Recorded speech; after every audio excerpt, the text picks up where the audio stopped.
Està molt bé. Deu ser molt velleta, aquesta devanadora, potser encara més velleta que jo. Que em deu haver devanat de fill, aquesta devanadora, Déu meu. Només voldries madeixes que ja han passat. Em deu haver passat un ramat de madeixes.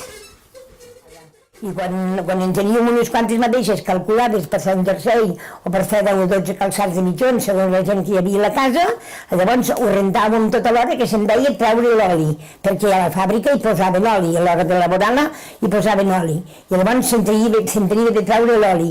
I si volíem fer molta colla de mitjons per l'any següent, no els rentàvem, perquè si s'hi deixava l'oli no s'hi posaven les cares, i si es rentaven i es treia l'oli de la fàbrica, llavors les cares la podien anar trencant, els mitjons teixits la foradaven molt, i si a l'oli no hi toquen res.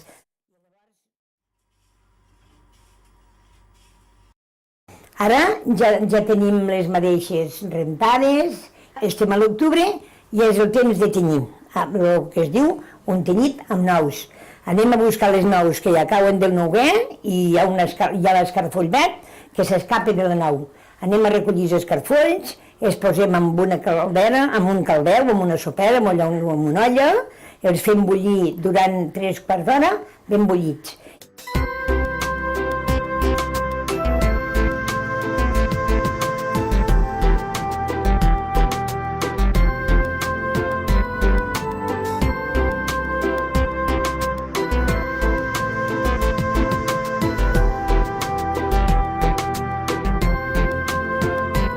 I quan estan bullits i freds, colem amb un colador, colem els escarfolls amb un traste i llavors amb la mateixa eina que han bullit els escarfolls i posem les madeixes al calder i amb un bastonet les pitgem ben pitjades que toquen el suc i ben remenades i anar donant toms perquè es tinguessin de sota i de sobre, perquè no queden eixutes de sobre i no queden blanquetes. I llavors és el que hem fet amb aquesta mateixa, que ja la tenim tenyida betint de nous.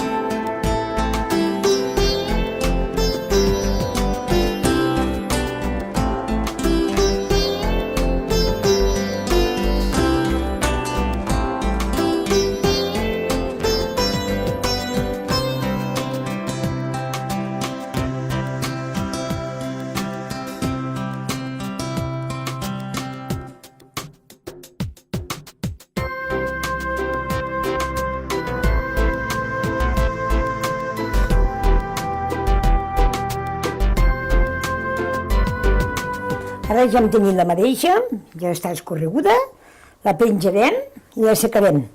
I així que estigui seca, ja agafarem les agulles i la posarem al mitjó. Farem uns mitjons.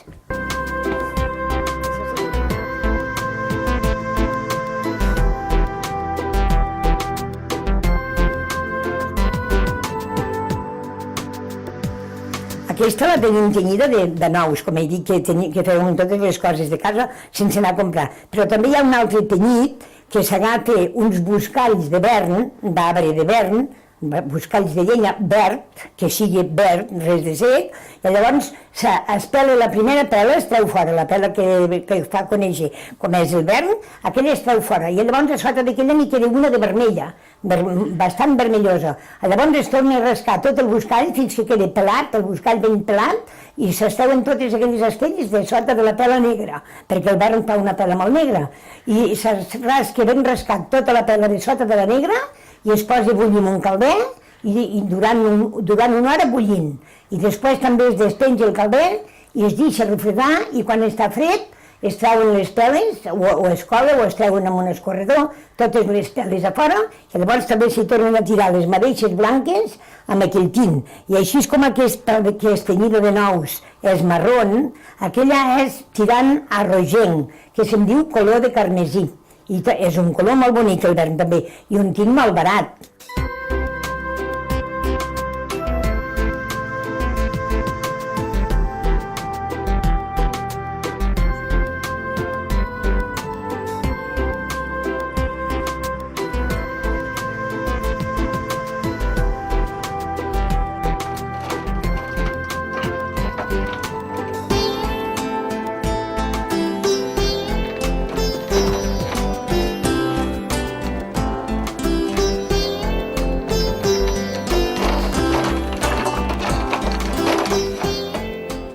Bé, aquest taler, sobretot, és això, està format per tot de troncs que semblen troncs que siguin posats de qualsevol manera i en canvi tot té una funció. Des d'aquest d'aquí que s'utilitza per enrotllar el fil i posar-hi tot l'ordit, fins als llisos aquests que són, en aquest cas són 4, que van lligats amb els pedals, i així cada vegada que anem apretant un pedal doncs baixa un d'aquests armatostes que se'n diuen llisos amb totes les malles que hi van passant per dintre, tots els fils ben posats, ben endreçats. Quan apretes un pedal és perquè s'obri la calada. La calada et permet passar la llançadora per entremig dels fils amb facilitat o no tant a vegades, però bueno. Llavors va formant tota la roba. Amb aquests talers el que es feia molt era això, tota la part des dels llençols, les mantes típiques pallareses d'aquí dalt al Pirineu, fetes amb llana de les ovelles d'aquí. També hi havia els llençols fets amb el cànem, que cada casa tenia un canamís i després els filaven i tot plegat servia per això, per fer totes les peces de la roba.